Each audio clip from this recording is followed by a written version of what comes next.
How are you going to present your work visually this time round?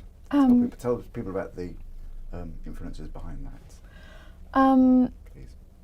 Yeah, I think it is, as I was saying, you sort of can find towards the end of the last record, I started working with Autumn de Wilde on Big God, and it was kind of one of my favourite videos I've ever made.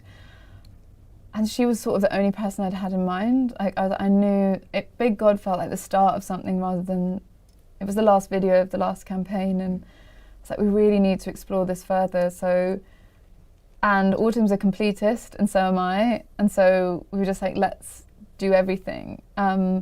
Also with this record, it is a world, like, because there was nowhere to go, the only place I had to retreat to was my imagination, which felt like I returned to maybe a style of songwriting that I hadn't really touched on since Lungs, which is this more like,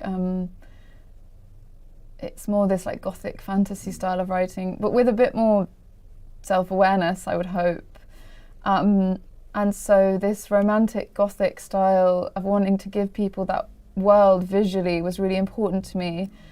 And I also just felt like after everything everyone had been through, I wanted to make something really beautiful that people could escape into. That I think being able to process grief, but in an environment that has an element of fantasy to it, it provides people a sort of a space to process their emotions, but which they're held.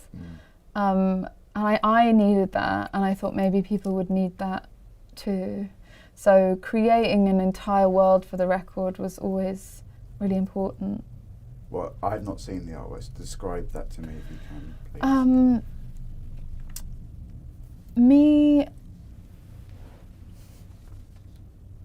Me and Autumn, we looked a lot at Edwardian portraiture. I think I wanted something with an edge of darkness to it, and a lot of the imagery is kind of funereal, and there is a sense of glamour, but that's very bedraggled, you know, as if something crawled. It's as if like something crawled into a hole in a dress and then kind of like crawled out. I guess I was also playing on the idea of like, I think when you get into your mid-30s and you still don't like have a family, or you haven't done the traditional thing, there's this sort of like an air of tragedy that people start to project onto you, and I think I really wanted to lean into that very strongly. I was like, okay, Mish Havisham, let's go further into that.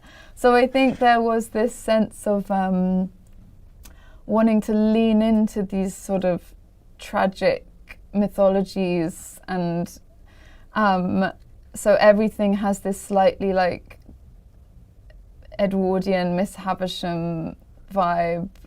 That was something that I was like, if they're gonna think this about me anyway, I'm just gonna go full out.